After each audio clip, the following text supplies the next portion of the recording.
Manfaatkan momen Lebaran, Raffi Ahmad bakal mudik ke Bandung dan Yogyakarta.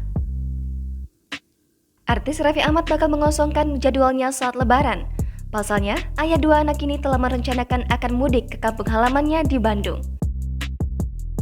Tak hanya itu, ia juga akan mudik ke kampung halaman Nagita Slavina, Yogyakarta. Suami Nagita Slavina ini harus bisa membagi waktu untuk dua keluarga besarnya. Rencananya, Raffi akan menghabiskan waktu 1 hari di Bandung. Kemudian, ia langsung bertolak ke Yogyakarta selama 1 hari untuk bersilaturahmi. Di sisi lain, Raffi Ahmad juga membahas soal THR untuk seluruh karyawan Ras Entertainment. Raffi menuturkan telah mempersiapkan THR untuk para karyawannya. Sebagai atasan, Raffi akan memberikan THR yang layak bagi karyawannya.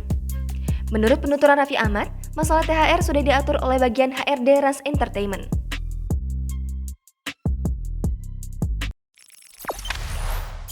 Jangan lupa subscribe, share, komen, dan like ya!